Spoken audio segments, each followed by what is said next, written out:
ইব্রাহিম বিন Adham উনি ওনার রাজ দরবারে যাবে। রাজ দরবারে যাবার আগে লক্ষ্য করে দেখে বাদশা ইব্রাহিম বিন আদহাম যে চেয়ারখানাতে বসে, যে রাজ দরবারে রাজ পালঙ্কে বসে, ওই রাজ দরবারে রাজ সিংহাসনের উপরে কে যেন একজন ফকির মানুষ বসে আছে। বাদশা ইব্রাহিম বিন আদহাম প্রচন্ড রেগে গিয়ে বললেন, আল্লাহর বান্দা, তুমি আমার চেয়ারে কেন বসে আছো? উনি জবাব দিয়ে বললেন, হে বাদশা ইব্রাহিম বিন আদহাম, এটা যে আপনার চেয়ার আমি জানি না, এটা যে আপনার চেয়ার এটা আমি বলতে পারি না। বাদশা ইব্রাহিম বিন আদহাম যেই না বললেন এটা আমার চেয়ার, উনি জবাব দিয়ে বললেন, ও বাদশা ইব্রাহিম বিন আদহাম, আপনি যখন মারা যাবে আপনার সঙ্গে আপনার চেয়ারখানা কি চলে যাবে? বাদশা ইব্রাহিম বিন আদহাম জবাব দিয়ে বললেন, না, আমার সঙ্গে আমার চেয়ারটা যাবে না, আবার পরে আমার বেটা এই রাজ সিংহাসনে তিনি বসবে। পাল্টা জবাব দিয়ে মানুষটা বললেন, ওগো বাদশা ইব্রাহিম বিন আদহাম, এটা তো তাহলে আপনার নয়, এটা হলো পান্থশালা, যার যখন সময় হবে সে তখন এই চেয়ারটা দখল করে বসে যাবে। যেই না পান্থশালা বললেন, বাদশা ইব্রাহিম বিন আদহাম প্রচন্ড রেগে গিয়ে বললেন, আল্লাহর বান্দা, এই মুহূর্তে আমার দরবার ছেড়ে বেরিয়ে যাও। হুজুর আমার কথাটা শুনে গুটি গুটি গুটি গুটি পায়ে ওখান থেকে উঠে গুটি গুটি পায়ে বাইরে বেরিয়ে পড়লেন। হুজুর আবার হেঁটে হেঁটে হেঁটে হেঁটে যায়। বেশ কিছু দূর যাওয়ার পরে বাদশা ইব্রাহিম বিন আদহাম তিনিও তার সঙ্গীদেরকে সঙ্গে করে নিয়ে ওই ফকির মানুষটার দরবার জন্য বেরিয়ে যায়। বাদশার খুব সেন্টিমেন্টে লেগেছে যে আমার রাজ দরবারকে এত ছোট করে।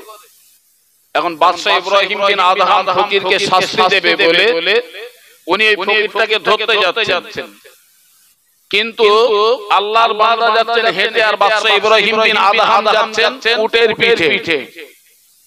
ভাই প্রশ্ন আপনাদের কাছে, এখন একটা মানুষ যাচ্ছেন হেঁটে আর একটা মানুষ যাচ্ছেন বাইক নিয়ে। আচ্ছা, বাইক ওয়ালাটা হেঁটে যাওয়া মানুষটাকে ধরতে পারবে না? স্বাভাবিক ধরে ফেলবে। এখন যার কেউ নেই তার আছে কে? মিথ্যা কথা বলেন। যার কেউ নেই তার আছে কে? গ্রামের মোড়ল্লা বিপদে পড়লে দৌড়ে যায় কার কাছে? গ্রামের মোড়লের কাছে। বিপদে পড়লে দৌড়ে যায় কার কাছে? গ্রামের প্রধানের কাছে। বিপদে পড়লে দৌড়ে যায় অর্থশীল ব্যক্তির কাছে, যার সমাজে নাম আছে, দাম আছে, তাই না? আল্লাহকে বিশ্বাস করি, আমরা মুখে বলছি আল্লাহকে মানি, আল্লাহকে বিশ্বাস করি, বিপদে পড়লে আল্লাহর কাছে দৌড়ে যায়, এ বান্দা সম্পূর্ণ ধোঁকাবাজি কথা। শুধু মুখে বলতে হয় তাই বলি, কিন্তু অন্তরে তা নয়। বাদশা ইব্রাহিম বিন আদহাম যে মানুষটাকে ধরতে যাচ্ছেন তিনি যাচ্ছেন হেঁটে, বাদশা ইব্রাহিম বিন আদহাম যাচ্ছেন একটা উটের পিঠে, কিন্তু হেঁটে যাচ্ছেন, ধরতে পারছেন না উটের পিঠে রানী। তার মানে ওনার বিশ্বাস ছিলেন আমার কেউ না থাকলেও আমার আল্লাহ আছে। একবার জোরে বলে সুবহানাল্লাহ। বাদশা ইব্রাহিম বিন আদহাম অনেক দূর চলে গেল, আল্লাহর বান্দা হেঁটে হেঁটে তিনি অনেক দূর চলে গেল। ভাই আমার অনেক দূর যাওয়ার পরে একটা নদীর কিনারা চলে এলো। নদীর কিনারার কাছে দাঁড়িয়ে পড়লেন আল্লাহর বান্দাটা। বাদশা ইব্রাহিম বিন আদহাম পিছনে গিয়ে তিনিও দাঁড়িয়ে পড়লেন। আল্লাহ বান্দার কাছে বাদশা ইব্রাহিম বিন আদহাম জিজ্ঞাসা করলেন, ওগো আল্লাহর বান্দা, আপনি কে? আপনার পরিচয়টা একটু বলুন না।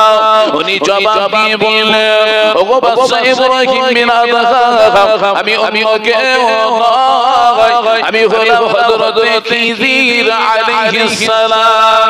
জোরে বলুন। বাদশা ইব্রাহিম বিন আদহামকে জবাব দিয়ে বললেন, ও বাদশা ইব্রাহিম বিন আদহাম, তুমি যে আল্লাহকে খোঁজো, আল্লাহকে স্মরণ করো, তোমার ওই সোনার খাটের উপরে, সোনার পালঙ্কের উপরে শুয়ে বসে আমার আল্লাহকে পাওয়া যাবে না। বাদশা ইব্রাহিম বিন আদহামকে যেই না খিজির আলাইহিস সালাম বললেন, ও বাদশা ইব্রাহিম বিন আদহাম, আল্লাহকে খুঁজতে খুঁজে সোনার খাট আর সোনার পালঙ্ক ছেড়ে দাও, রাজা ছেড়ে দাও, আল্লাহকে খুঁজে পাওয়া যাবে। আমরা কিন্তু সেটা মনে করি না গো। আমাদের দুনিয়ার জমিনে আমরা যতদিন বেঁচে থাকার আশাটা করি, ততদিন আমাদের মনে মনে ইচ্ছা বা আশা জাগে, আমার একতলা বাড়ি হলো আরেকতলা কবে হবে, আমি 2 চাকা গাড়ি চাপি, আমি 4 চাকা কবে চাপবো। আমাদের দিনের পর দিন সমাজে কি করে আমরা বড় হব, এটাই আশা করি, আল্লাহকে নয়। বাদশা ইব্রাহিম বিন আদহামকে যেই না বললেন, বাদশা ইব্রাহিম বিন আদহাম, ওই সোনার খাটের উপরে সোনার পালঙ্কে দালান কোঠায় থেকে আমার আল্লাহকে সহজে পাওয়া যাবে না। বাদশা ইব্রাহিম বিন আদহামের বলার পরে আল্লাহর বান্দা খিজির আলাইহিস সালাম ওখান থেকে নদীতে নেমে পড়ল। হুজুরকে আর খুঁজে পাওয়া গেল না। আল্লাহর বান্দা বাদশা ইব্রাহিম বিন আদহাম ওখান থেকে নিজের উটখানা ছেড়ে দিলে, বাদশা ইব্রাহিম বিন আদহাম উটটা ছেড়ে দিয়ে বললেন, ওরে জঙ্গলি জানোয়ার, উটটি ফিরিয়ে যাও। উটটা চলে গেল। বাদশা ইব্রাহিম বিন আদহামের শরীরে যতগুলো সোনার পোশাক আশাক ছিল, এক এক করে এক একজনকে বিতরণ করে দিল। বাদশা ইব্রাহিম বিন আদহাম ওখান থেকে গুটি গুটি গুটি গুটি পায়ে একটা জঙ্গলের ভিতরে চলে গেল। জঙ্গলের ভিতরে গিয়ে বাদশা ইব্রাহিম বিন আদহাম আল্লাহর ইবাদত উপাসনায় মগ্ন হয়ে গেল। যে বাদশা ইব্রাহিম বিন আদহামের 40,000 সেনা ব্যবহার করা হতো তার রাজকে পাহারা দেওয়ার জন্য, আল্লাহর খোদার আশায় সবকিছু আল্লাহর রাস্তায় বিতরণ করে দিল। জোরে বলুন। আমরা মরে যাব, তারপরেও কিছু আঁকড়ে ধরে রাখার চেষ্টা করব, কিন্তু না না না, এমন ভাবে যদি দুনিয়া জমিনে চলা হয়, আমার আল্লাহকে সহজে পাওয়া যাবে না। বাদশা ইব্রাহিম বিন আদহাম জঙ্গলের ভিতরে এক নয়, 2 দিন নয়, 1 মাস নয়, 2 মাস নয়, একাধারে 11টা বছর আল্লাহর ইবাদত আর উপাসনায় মগ্ন হয়ে গেল। বাদশা ইব্রাহিম বিন আদহাম যে জায়গাতে বসে আল্লাহর ইবাদত করছিলেন, ওই জায়গার মাটিগুলো আমার আল্লাহ খুশবুতে ভরিয়ে দিল। জোরে বলুন। বাদশা ইব্রাহিম বিন আদহাম যে জায়গাতে আল্লাহর ইবাদত করছিলেন, ওই জায়গার আশেপাশের মাটিগুলো সব খুশবুতে ভরে গেল। এলাকার মানুষেরা পাশ দিয়ে যায় আর বলে, দেখ আল্লাহর ওলি যদি দেখতে হয়, জঙ্গলের ভিতরে আল্লাহর ওলিকে দেখে আয়। একবার জোরে বলুন সুবহানাল্লাহ। বাদশা ইব্রাহিম বিন আদহামের কানে আওয়াজটা গেল যে এলাকার মানুষেরা আমাকে ওলি বলছে। উনি মনে মনে ভাবতে লাগলেন, এলাকার মানুষ যদি আমাকে ওলি বলে, ভালো মানুষ বলে, তাহলে আমার আস্তে আস্তে আমার অহংকার, আমার গর্ব বেড়ে যাবে, আমার ইবাদতের ঘাটতি হবে, আমি এই জায়গাতে থাকবো না। বাদশা ইব্রাহিম বিন আদহাম গুটি গুটি পায়ে ওখান থেকে একটা গুহার ভিতরে নেমে পড়ল। বাদশা ইব্রাহিম বিন আদহাম গুহার ভিতরে আল্লাহর ইবাদত উপাসনা করতে লাগলেন। বাদশা ইব্রাহিম বিন আদহাম গুহার ভিতরে যখন ইবাদত আর উপাসনা করতে আরম্ভ করলেন, এলাকার মানুষেরা আবার ওই গুহার পাশ দিয়ে যায় আর বারে বারে বলে আল্লাহর ওলি যদি দেখতে হয় গুহার ভিতরে এসে দেখে যাও। আল্লাহর ওলি বাদশা ইব্রাহিম বিন আদহাম ওই কথার আওয়াজটা আবার কানে পড়ে গেল। বাদশা ইব্রাহিম বিন আদহাম আল্লাহর কাছে রোনাজারি করে বলল, ও রব্বুল আলামিন আল্লাহ, এলাকার মানুষেরা আমাকে ভালো বলবে এটা আমি শুনতে চাই না। এলাকার মানুষেরা ওরা আমাকে পীর, ওরা আমাকে ভালো বলবে এটা আমি শুনতে চাই না। আল্লাহ পাক আমি এই জায়গাতে আর থাকবো না। জোরে বলুন। এলাকার মানুষেরা আমাকে ভালো বলবে, ওরা আমাকে পীর ওলি বলবে এটা আমি মেনে নিতে পারবো না। ভাই আমার, বাদশা ইব্রাহিম বিন আদহাম বলছে যে এলাকার মানুষেরা যখন আমার নাম আর দাম বাড়িয়ে দেবে আমার ইবাদতে বিঘ্ন ঘটবে, ইবাদতে ব্যাঘাত ঘটবে, এদের চোখের আড়াল হয়ে যেতে হবে, এই জায়গাতে থাকা যাবে না। বাদশা ইব্রাহিম বিন আদহাম ঠিক এইভাবে নিজেকে আড়াল করে ফেললেন। ভাই আমার একটু বলবেন, আজকে সমাজে আমি যদি আলেম হই আমাকে আলেম না বললে আমি রেগে যাই, আমি যদি হাজী সাহেব হই আমাকে হাজী সাহেব না বললে আমি রাগান্বিত হই না। সমাজের লোক আমরা নিদামিকে দামি বানিয়ে ফেলি, নিদামিকে জোর করে দামি করে ফেলি, আর তিনি তখন ফুলে ফেলে একটা মোটা জায়গাতে দাঁড়িয়ে গিয়ে সে তখন সমাজের কাছে বিরাট একটা নামধারী মানুষ হয়ে যায়। আদেও সে জানে না যে আমার ইবাদতে কতটা বিঘ্ন ঘটবে আর কতটা ক্ষতি আমার হবে। অন্তত মানুষের কাছে ছোট থাকার জন্য আপনাদের কাছে আমি আহ্বান করব, মানুষের কাছে ছোট থাকুন, বড় হতে যান না, তাহলে কিছু জ্ঞান উপলব্ধি করতে পারবে। বাদশা ইব্রাহিম বিন আদহাম যেই না শুনলেন যে এলাকার মানুষেরা আমাকে নামি বলছে, দামি বলছে, উনি তখন বললেন আমাকে আড়াল করে ফেলতে হবে। বাদশা ইব্রাহিম বিন আদহাম তিনি তখন গুহার ভিতর থেকে বাইরে বেরিয়ে পড়লেন, আল্লাহ পাকের কাছে রোনাজারি করলেন, আল্লাহ পাকের কাছে কান্নাকাটি করে বললেন, ও রব্বুল আলামিন আল্লাহ, আমি এই গুহার ভিতরে থাকবো না, আমি গুহার ভিতরে থাকবো না, আমি এখান থেকে চলে যাব। আল্লাহ গো, আমি বাদশা ইব্রাহিম বিন আদহাম আমি জীবনে কখনো আল্লাহর কাবা শরীফে যেতে পারি না গো। ও রব্বুল আলামিন আল্লাহ, আমি আপনার কাবা শরীফে যাব।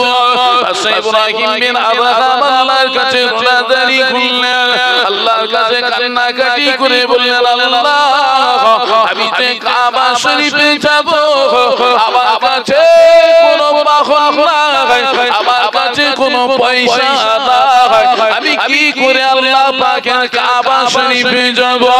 বাদশা ইব্রাহিম বিন আদহাম বলে ভেবে নিলেন, ও রব্বুল আলামিন আল্লাহ, এতটা রাস্তা তো আমি হেঁটে যাব আমার পক্ষে সম্ভব নয়। আল্লাহ আমি কি করে যাব? আল্লাহ পাকের কাছে রোনাজারি করে কান্নাকাটি করে বলে, আল্লাহ আমি এক কদম দু কদম ধরে তুলব, আমি দু কদমের মাথায় দাঁড়িয়ে আমি বাদশা ইব্রাহিম বিন আদহাম আমি ওই জায়গাতে 2 রাকাত নামাজ আদায় করব। জোরে বলুন। বাদশা ইব্রাহিম বিন আদহাম বললেন, আল্লাহ আমার কাছে পয়সা নেই, বাহন নেই, কোনো বাহন নেই, কোনো পয়সাও নেই, যাব কি করে?